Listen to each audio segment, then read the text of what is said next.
Okay, good afternoon, everybody. Good morning, evening to you all, wherever you are, and thank you for joining and welcome to the Renaissance Services SOAG Investor Session. As a way of introduction, I am Andrew Dawson and I'm the new CEO for Renaissance. So it's great to be here for the first time. And with me is our CFO, Juma, who you know from the previous calls. Perhaps before we get started, a short introduction from myself. I commenced with Renaissance on the 1st of June.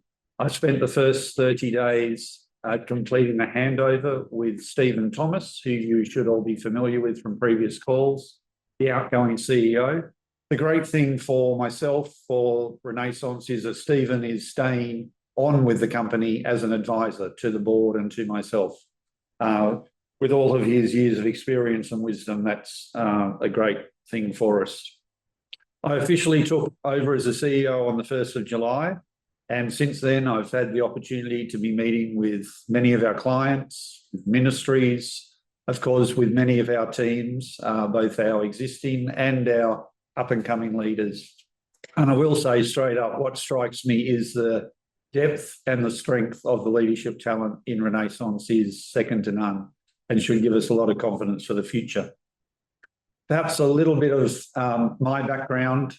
I started in the hotel industry. I spent the first 12 years of my career in the hotel industry, educated in Australia, and completed my hotel corporate traineeship in the UK, working both there.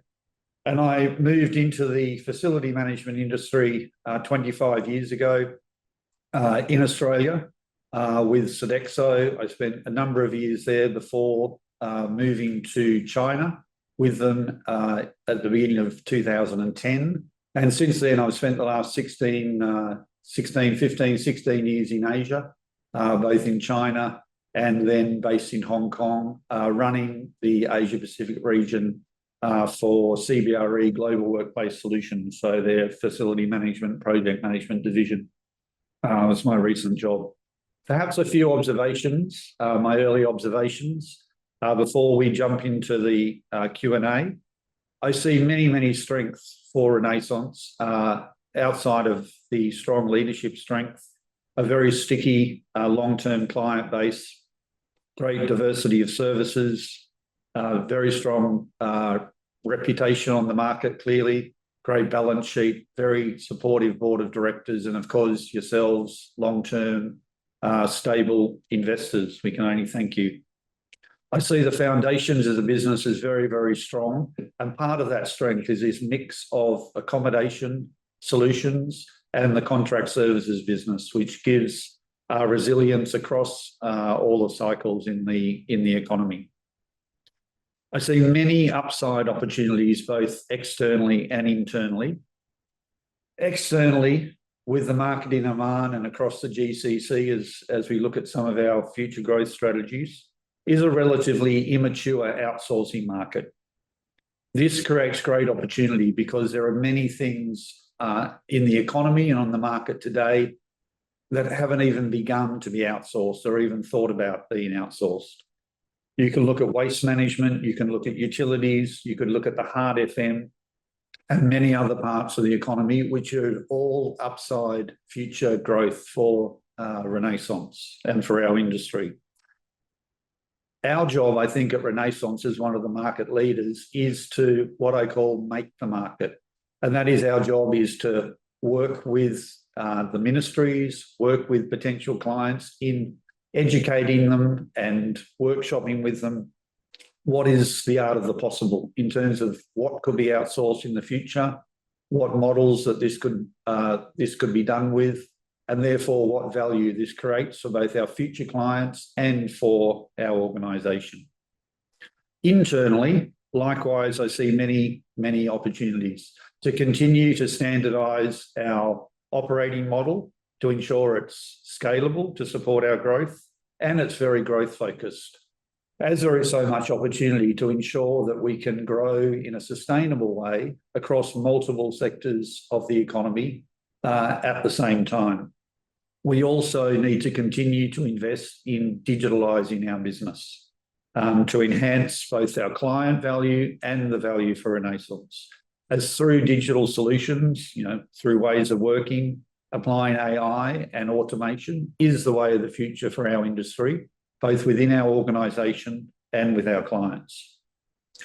I think the greatest positive that I see across all of this early on is that everything's in our own hands. I see no market impediments, only opportunities, because things take time when you're making a market and creating new outsourcing opportunities. But everything is in our own hands. I think before we throw it open to questions, you've seen the results for the first half of 2025, and you've had access to the chairman's statement, which is quite comprehensive. Perhaps a few remarks. I think they're continuing themes from what was presented in Q1 on the mix of business between the accommodation services solution and the contract services. I think the occupancy at Dukum and the PAX, which I understand is key drivers for the accommodation services business and has been a point of discussion on many of the previous calls, is slowly building. And there's some positive light at the end of the tunnel, I'd put it, albeit I would say not at the pace which I understand was envisaged at the end of Q1. There's a very strong pipeline of new business opportunities in play with a clear growth strategy across several of the existing sectors, as I said, with many future sectors to come.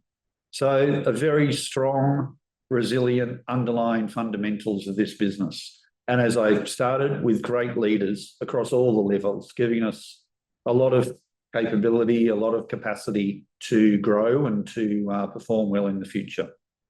So I think without further ado, hopefully that gives you a little bit of an introduction, a flavour for myself.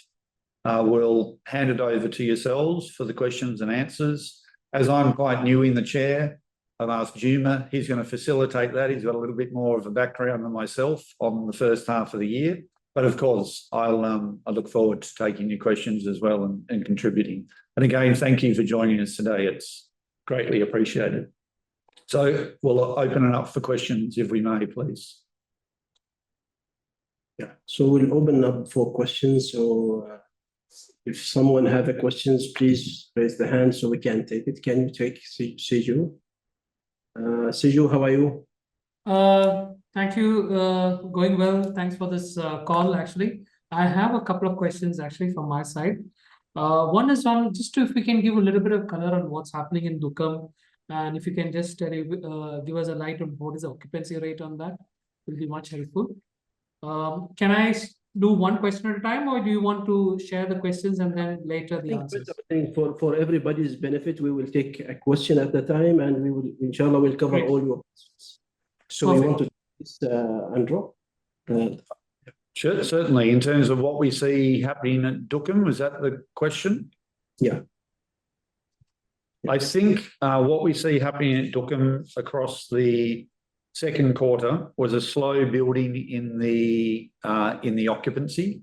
I think it's been explained before, there's a strong base of what's called anchor tenants who are in residence and continuing with ongoing operations at Dukum. And then obviously there's all these new projects. I think what I've learned and I've seen is that it's been a long time talking about when are these new projects going to come to life, whether it be the green steel, the hydrogen and ammonia, and of course the expansion of the refinery and the petchem. What we are sensing, and we have been hosting multiple site visits, and we're in negotiations with numerous potential upcoming projects for use of the village at Dukum. And there does seem to be a sense of movement on these projects. We understand some of the delays has been while there is an alignment in terms of the regulatory approvals, the allocations of some of the resources for these projects to begin. Because I do understand, for instance, on the green steel, there will be a transitional period between the utilisation of gas while they move into the utilisation of hydrogen as those plants are built. From the sense that we have and from the discussions that we're having with potential future clients at Dukem, there does seem to be upcoming announcements in the pipeline, which we would expect through to the end of this year. And on the back of that, and it's really down to us then to ensure we can secure those contractors as occupancy into Dukem, that we should see some strong increases in occupancy moving through into 2026 and beyond. Yeah. So that's the sense. Yeah. So, I mean, just to add to Andrew's, I'm looking to the numbers, the number of the second half of this year is in line with what had happened in the last year, even though the equivalency is slightly higher than comparing to last year. But however, the equivalency of around 1,000 bed extra came from the anchor tenants, as Andrew was mentioning. But as an overall, we see very positive outlook to the Dukem, and our investment is ready to take any upsides onto that region. So the fundamental of Dukem is very strong, and it's still a stable businesses, but we are hoping that the occupancy will pick up, and that of course it will lead directly to the bottom line of the organization. Can you go ahead with the second question, Seju? Okay, thank you for that. My second question is on the I believe your MOH is actually closer to the for renewal. Just wanted to get a color on what is the update on that. If you can shed some light on it, it would be much helpful. Can you repeat your question? The MOH contract, the Ministry of Health contract, which is actually getting closer to your renewal. I just wanted to get any update on that front. Could you put a color on that? Yeah, MOH tender is not out yet for tenderings, but we are ready to pick up that business as well. It might go for renewal, but we don't know whether it's going to be like extension to the extending to the current tender, or it will be a new tender. But we don't have a clarity at this point of time about that. But we are still serving MOH, and we are actually very much engaged with that business. And what is the duration? How much you have currently for the contract, or I'm just wanted to understand on that front. How many months you have pending actually for your existing contract? Actually, this contract which we have now is supposed to be up to December. Okay. And it is 3 to 4 years, so it depends on how it will roll out. Maybe just to add a little bit, from what I understand, and as Juma said, we've had numerous engagements just since I've been in the chair with the Ministry of Health at senior levels. Is the ministry always in their market testing goes through a very robust process and leaves an adequate sense of a period of time in terms of for the tendering, the evaluation, and then the mobilisation of the new contract. So what we are anticipating, our current contract is until December 31st, 2025, is due to the delay in the market testing, is that we do expect an extension of that contract. And while that market testing goes on, so that contract we expect to extend the existing contract sometime into 2026. We don't have clarity, and we can't give you clarity on that time at this period. So the market testing is still coming. We're still expecting that. We're prepared, but it's not going to be on the timeline that was perhaps anticipated in the discussion at the end of Q1. Hopefully that gives some clarity. Just to clarify that, when you said market testing by the government, could you just elaborate on that just to understand from my side? Apologies, I just want to understand on what they're looking at for. Oh, what I would mean by that is that they are re-tendering the business. So they're coming to market to test the solution and who's available on the market for the new contract. Okay, fine. And I also wanted to check on your couple of other things, is that on the acquisition plan. I think it's mentioned in the report that you're looking for acquisition in certain sectors and everything. I just want to understand what is the update on that, and if you can just give us a color on where are you looking at to horizontally improve your top line. So I just want to check on that. Yeah, as we have discussed in the earlier sessions, so we are actually very much engaged to look to opportunities. We have in the pipeline, we are looking to a couple of opportunities here in Oman, in UAE, and Saudi Arabia. This is our main focus matters, and we are looking in advanced stages. And until now, we cannot disclose how that transaction will happen because we don't have a clarity. So once we enter to any material discussions, it will be announced in the market in the due course. So but I'm telling you, we are actually, as Andrew was mentioning, our balance sheet is very strong, and we can accommodate big growth in the region. And we are looking very seriously and very aggressive to the local market, especially in UAE and Saudi Arabia, and even in Oman as well. So that's what we can say at this point of time. No, thanks. I could just add a little bit on growth. You know, from a services business perspective, such as our own, we have a number of levers for growth. So M&A is one of those levers in finding the right organisations which can add value, whether it's geographical expansion, as Jim has spoken about, or we could make some infill capability acquisitions to strengthen some of our services capability or new services. The two other big levers that we have is one, what we will call organic growth, which is winning new clients for new business within our to Renaissance. So through bids and through cultivating that new business and back to making the market, as I said.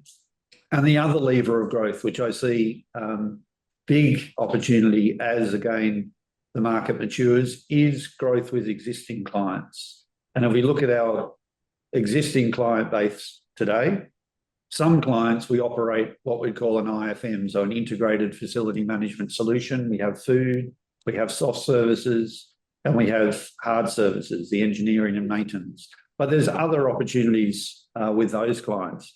Then there are other clients where we may operate only food services or only hard services or only soft services, where again, we have even more perimeter for growth with clients. And the strength of the business model in a business like Renaissance is once we're on site with our clients, all clients face problems in their business every day that they need solving. We are their trusted services partner when we're on site and we're doing a good job, and I get resounding positive feedback from all the clients I've met so far, is we are the obvious solution for them to come to help solve those problems quickly on the sites. And that's extra work for us today and a key lever of growth. So we've really got those three levers that we're looking at and how we can focus and really drive our growth in the future. Fair enough. Thank you, gentlemen. Thank you for your time, and wish you all. Thank you, Siju. Thank you. Very good questions, actually, and the benefit for the whole audience. All right. Great again. Other questions?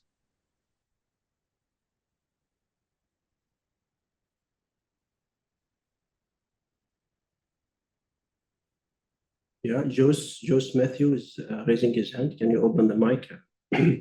Jose, please go ahead. Good afternoon, and thank you, gentlemen, for the opportunity. Andrew, and one of in the chairman's report, what you have mentioned is your revenue growth was driven by successful mobilization of a large soft FM contract. Could you please tell us which is this contract and what's the size of revenue contribution to this of this contract to the overall revenue? Yeah, thank you, Jose, to this question. Actually, our growth, as mentioned in the chairman report, is driven by a couple of soft services, which is the facility management side of it. And actually, what the big contributor of that one major contract of BDO, which we have done it in the last year. So that was the growth side. But also we have in the pipeline, very strong pipeline for growth in the soft surfaces and also in hard surfaces. So this segment of contracting businesses is very robust and resilient. Yes, it might be when you look to the margin side of it, it's lower margin, but the opportunity of growth and diversity of that segment is very good as well. So yes, the growth has happened in the low margin segments of us, which is the contracting businesses, where we are seeing decline in temporary declines in the accommodation solutions. So that's basically the growth area of this quarter, or you can say this half year in the results. So what's the nature of this contract? Now, is it different from the existing pack contracts that you have? Yes. This is a soft surfaces, which is basically catering. Okay. And what's the revenue contribution? So, Jose, I prefer not to mention the contribution of each contract for the competitive advantages. So we are looking to our business as a one segment. So I will not able to answer that question just for in terms of a confidentiality part of a contract. Understood. Juma, another question is, yes, you discussed about Dukham. Could you please now tell us what was the second quarter exit occupancy levels, and how are we seeing the occupancy levels right now? And are we still sticking to the 11,000 end of year exit for Dukham at the same 11,000 levels? Yeah. So as you know, Jose, at Dukham as accommodation solution is driven by the market and the growth on the entire CZ market of Dukham, so that the free zones. So it's very difficult to predict how much it will land at. So we now, as we operate at 30% level of occupancy, which is around 5,400. So, and that is for the moment. We see a very good positive outlook to the market in Dukham. And we are the only question is about Dukham. The potential is very high, and the opportunity is very good, and we are ready to accommodate any comers to the area. But the only challenge question, you cannot predict how many people will come to the solution. So that's the only thing. So I cannot give you a number where I can forecast.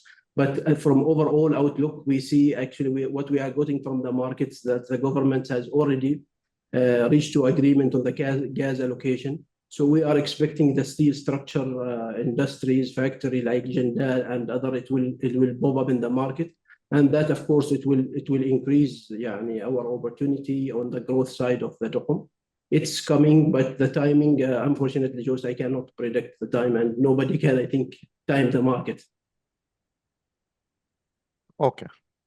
Maybe what I could just add, Joyce, from just, obviously listening to previous calls, knowing the role and looking at the history, and then what I understand early on in the business, I would just anticipate that we're closer to the end than we are than the beginning of these new projects coming on. Yeah, from the decision. From all the discussions I see, and I said the active processes we're in with these new projects, there's certainly, and the feedback I take from Stephen and the team from where we've been in the past to the sense of where we are in these discussions now, we should anticipate these projects, opening up.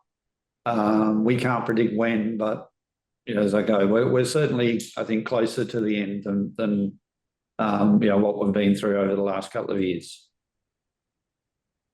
Okay. And could you please give us an outlook on the pack business? How is it performing? Earlier, you had some kind of challenges in getting the occupancy levels on the enhanced capacity, but it was earlier it was advised that it will pick up slowly. So what's the scenario there? How are we seeing the occupancy levels in pack? If you can give us some quantitative numbers on the pack accommodation occupancy levels, current occupancy levels, and how are you seeing it for the remaining part of the year? That would be much appreciated. Yeah, so again, Josh, on the accommodation solution in the PDO villages, we have 6 villages across the oil field surfaces, where some of the occupancy in some of the sites are very good, which is at comfortable level, where other are down. So all these are depending on the project which will be in the oil fields. What we can see from the degrowth we have seen it in the first half of the year, there is a positive upsides, and we see it started. We are very much engaged with the PTO, and we are seeing the upside is coming up, and it's already started. Yeah, comparing to what we have seen in the quarter 1. So there is a slight move, especially at the end of the quarter. So this is why the benefit we haven't get it in the full quarter. So our expectation that will grow across all the packs what we have in the PTO. You want to elaborate further on this? I could just add a little bit, I think, because I've had some recent meetings, a number of meetings with PDO and their senior leadership. I think when I look back, and I've been looking at the trends, actually, if you compared on a year-on-year basis this year to this time in 2024, the occupancy is lower. And I understand last year was a unique year. And when I look at the long-term trends, actually the occupancy we're at now is higher than the long-term. Last year was a crossover of some major contracts in the oil fields. So for, I think, 2 quarters in the packs, there was a crossover of both incoming and outgoing contractors, which boosted that level substantially for last year. But from a long-term trend, we're actually up when I look back, and there is a number of projects and initiatives and potential new companies, new contracting companies that can be moving into the packs over the coming months. So I think the trend continues. I'd say, like I said at the beginning, albeit maybe a little bit slower than was anticipated in Q1, but definitely positive progress in terms of occupancy, and we're at a good place from that long-term trend. I guess what I could also add, what I understand is 2 years ago, in alignment with PDO as our client, there was an increase in the capacity of the packs by about 2,000 beds. Yeah. That capacity has obviously not really been utilised so far. So that is weighing on the business a little bit from a historical perspective in terms of the investment that's been made, and the capacity is now there. And with some of the discussions we've been having with PDO, that's where we anticipate that additional capacity that was added will be taken up as we move forward through 2026. Exactly. And Joyce, just to your question, the potential of growth in the PTO back is very good. So the assets is also ready, the investment is already done. So whatever upsides comes, it will be adding to our businesses. So yeah, we have taken some slight hits around $500,000 riyal on the depreciation year-on-year because of the extension. But however, the assets is very ready for potential growth in the upside market. Yeah, I got your point. It's underutilized assets, but I was just trying to gauge, how much of underutilization is currently there in those assets, the 2,000 beds additional capacity. The reason is I'm seeing other companies, operating in the same fields are reporting better numbers as compared to Renaissance, and at the same time, you are painting a picture that there is underutilization of assets. So just wanted to know whether this is a PDO issue or is it specific to Renaissance? Oh, actually, Joyce is not rather PDO or on our side, and this is this business of occupancy is project-wise. So there is sometimes cyclical period of like contractors moving until the new contractor comes. That's happening. But I will not comment on what you are mentioning regarding the competitors' balance sheet and others. So we are seeing this across the market of the oil field. We don't see that if the project comes, the backs are either us or our partners or other players in the market. So يعني there is no substantial issue. And regarding the number of bids, I rather not to mention the number of bids and the upsides on there, but I'm telling you the يعني the utilization is very decent. Still the business is very profitable, and the upsides always will help in boosting this business and that segment as an overall. Okay. Next one, and the last one is on you mentioned about the acquisition plan and explained it very well. Just a follow up on what's the size of these acquisitions? You said a couple of them are in advanced stages of discussions. So what's the size of these? What's the potential size of these acquisition targets? And Yeah. also wanted to know, how are you planning to finance these acquisitions if these are much higher acquisitions? Good. Joyce, actually, regarding the size of the business, we are actually open to, and you see our balance sheet. So our balance sheet is strong to accommodate bigger growth. So the size of the business, once it is materialized, we will be able to tell how much is the size of that. But our capacity to accommodate very good opportunities is very strong. Regarding in how to finance that is, it will be decided once we decide on the opportunity. There's multiple things we can do by restructuring the existing businesses and or by taking a borrowing, so it's easy. So it will not require any kind of new stocks or options. We still can accommodate structuring this loan whether the existing balance sheet capacity. So the financing part for us is pretty easy. And how to structure it, it depends on how is the shareholder of the acquired entities if it happens. So that depends on how we will be able to structure it in a way. But that's the easiest part. The most difficult part is to find the right opportunity at the right price. And as you know, Joyce, this is very, very critical things to do. So structuring it, financing it is the easiest part in our side, inshallah.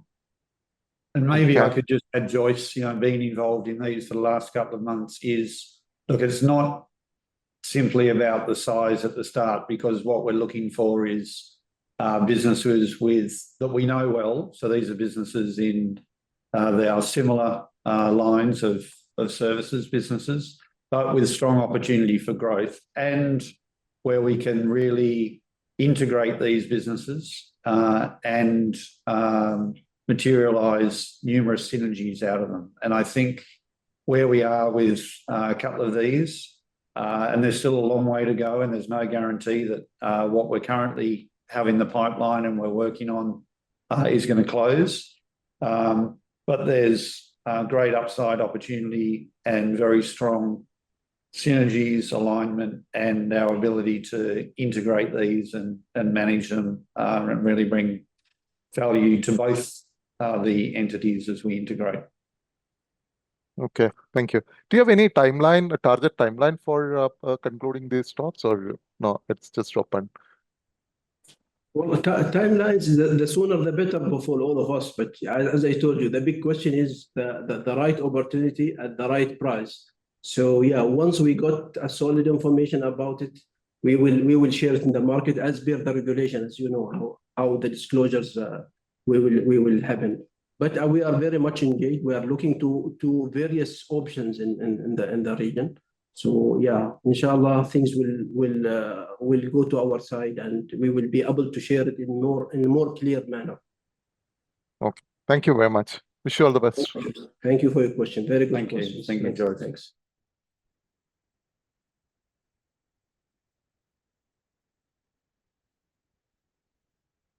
Any further questions?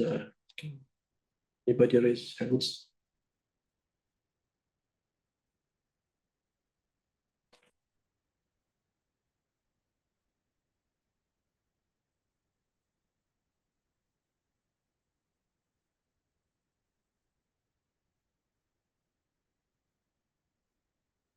We have addressed all Sejo questions. Yeah, I think so. Okay. So Bishan is raising his hand. Can you open the Bishan? Hello, am I audible? Good afternoon. Please go ahead. Good afternoon and welcome, Andrew, and good afternoon, Juma. Hope you guys are doing well. Thank you for the answers so far. Just, couple of standard questions. If you could just give us some insights. You mentioned about, two growth markets. You mentioned about acquisition, which we've sort of spoken about over the last quarter. That's an interesting development. But we also spoke about, the UAE and Saudi as target markets. If you could just elaborate on sort of what kind of potential you see in Saudi specifically and sort of any interesting pipeline over there that you're working on, or what's the potential over there? Be interesting to, get your thoughts on that. That's the first question. Thank you. Yeah, so again, I mean, we have discussed this earlier, and yeah, we see a potential in Saudi market, and we see, and everybody knows the macroeconomics of Saudi market, of the growth areas. And I mean, we can see that there is a lot of potential in integrated facility management. So there is a lot of encouragement from the Saudi markets to do the entire integral facility management, which is our aim to have. So it's being strong. UAE market is already established. There's opportunity, and it is the growth story also in UAE is very good. So what we are trying to do when we're looking to these opportunities, we are looking to where we can implement our know-how for those businesses, and where we can lead that growth of that company or that entity. So that's we are seeing it's an easier way to go to that market rather than you starting a new businesses, which take too long times to enter and to materialize the impact in our balance sheet. So that's basically, and in terms of the internal markets, Andrew, as he was mentioning, there is a lot of opportunity in Oman also to look at. Either it is from merger or acquisition, or from expanding our existing services in all the soft surfaces and hard surfaces, and also waste management and utility side of the surfaces. So we are seeing that growth, and we are looking to many opportunities. And I'll leave the floor to Andrew if you want to elaborate further on what we have discussed earlier. Sure. Thanks, Juma, and thanks, Bishan. I could just add one thing perhaps is that while we're looking at what I'll call traditional M&A, so in acquiring services businesses where we feel there's strong cultural alignment, synergies, as I explained before, we are also looking at leveraging our strength in build, own, operate, transfer type models. So we're working on both those, and we have both of those types of models in the pipeline, particularly the second one, so more the PPP, build, own, operate models in the Saudi market as a potential way of entering and on some strong project basis. So we're looking at both of those as part of our let's call our M&A inorganic strategy. Okay, thanks for that. And if I may just further question on that, on the Saudi front, what's the competitive landscape when it comes to the IFM space? I mean, Renaissance is obviously one of the best in the business, clear leader in the money markets. When it comes to Saudi, you obviously have a very impressive credential, but I would imagine that the strategy would be to tie up with a credible partner there when it comes to the PPP space. If you could just give us some sort of insights into competition and how you see that. Yeah, so yeah, Andrew, you want to take this? Yeah. I would, Bishan, exactly to your point, is in terms of entering any new market, then we're really looking for partners who know the market well, have a strong reputation, have strong connections, relationships, all of those things that you really need to enter and succeed, and obviously de-risk them as much as possible. So whether that again is in more traditional M&A type partners, it's not, for me, the deals, it's got to be the right deal, as Juma said, but that's just the beginning. The value is really just starting then. So having that cultural alignment is key, and the same on the PPP. So in Saudi, that's really where we see that kind of opportunity on the market, because there is more of that model, the build, own, operate. And given Renaissance's strong knowledge and strength in that, because it's exactly the model that we have at Renaissance Village in Dookham or across the packs, then we can bring our strengths to that, as long as we're aligned with the right partner who, to your point, knows the market well, is well established, and has all the credentials. So that's our mindset as we look at these. Exactly, and Bishan, Jan, is specifically in Saudi Arabia. So we are also, we have very dynamic situation in here. So for example, if it is accommodation services, we can tie up in a JV kind of format of like for BBNB, the partnership. So we can engage with a private equity who are handling the asset side, and we can operate that asset. And also we can participate as accommodation solution in the investment of the entire JV. So we have a flexibility on that, but we are very much engaged to get the right opportunity at the right time, at the right price also. Noted, thank you. And the second question would be on the, sorry, I joined the call a bit late. There was an overlap of another call. If you could just comment on the waste management services, how that's developing. I understand there was an entry sort of strategy a few years ago, and it's a big market. Where do you stand there? What sort of potential do you see there? I didn't get your question, Bishan. On the waste management? Waste Management? Yeah. Maybe I can take that. And look, and thank you for joining. We understand that it's a clash with another major call, so we appreciate that you could join us.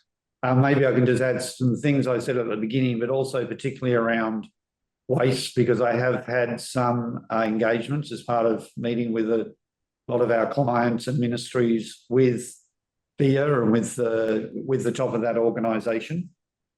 Today, I think our market share on the waste management is something like 8 or 9%, and we're really just in the waste collection and the depot management, etc. We are actually working with BIA in what the future strategy is, and personally, I see huge opportunity in that market. They have a very clear plan, and we're actually workshopping on them with that, what their vision is for transforming that industry in Oman, over the coming years, and we see great opportunity to be part of that. Obviously, we have a strong partner with us in Sega in that business, and particularly in that business, but all others. And what I was saying at the beginning, I think it fits for waste as much as for utilities, as hard FM, as I said, and other areas of the business, given that generally, from my perspective, Oman is quite an immature market in terms of facilities outsourcing, let's call it. That's every market goes through a maturity curve. And as where I see the market today on that maturity curve is full of opportunity, because there's many activities, many organisations, many services which haven't even started to consider the outsourcing journey in Oman.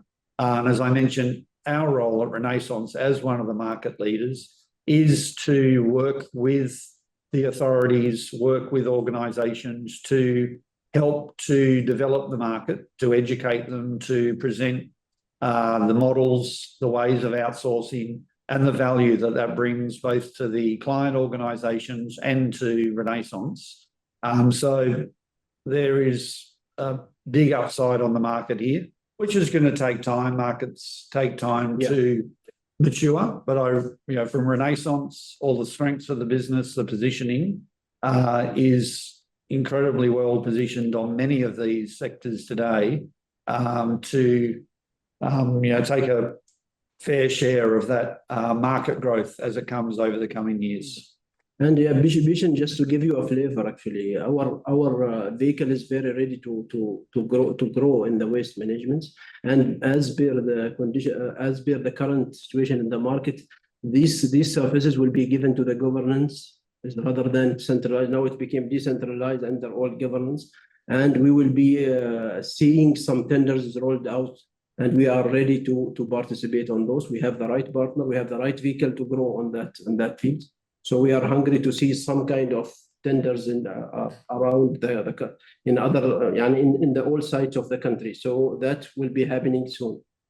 Interesting. And just one last point on that. Any aspirational market share that you sort of have in mind? You currently mentioned, Andrew, you're at 8%. Any aspirational sort of market share you'd like to sort of grab over the next, or let's say over the maturity phase? Well, we will participate in all the tenders will happen in the country. So as that market is revolving and it will be now became under each government, we will be able to accommodate the growth on that sector. So it's a matter of seeing, because the sector is still not clear after it's been moving from centralized perspective to decentralized under each government. So once that's ready, we will be able to know what are the low-hanging fruits and how much we can catch as we go.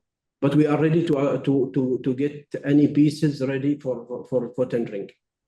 And it's very hard to size the market today because it is moving from quite let's say basic level services of waste collection, landfill, obviously moving into recycling, moving into waste to energy, and many other developments that are being looked at in Oman. So how that market develops will help us identify what areas of that market are interesting for us within our existing capabilities and potential new capabilities for us to capture.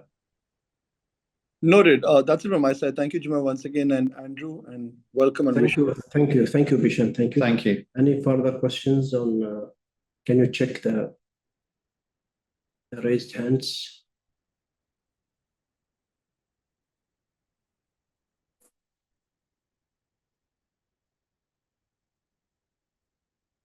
So we have 10 more minutes to close the session. So if anyone have a question, we will be waiting for a couple of minutes to accommodate all the questions. Anything in the Q&A questions? Nothing there? Okay. So we will wait a few minutes if there is any further question before we close the session.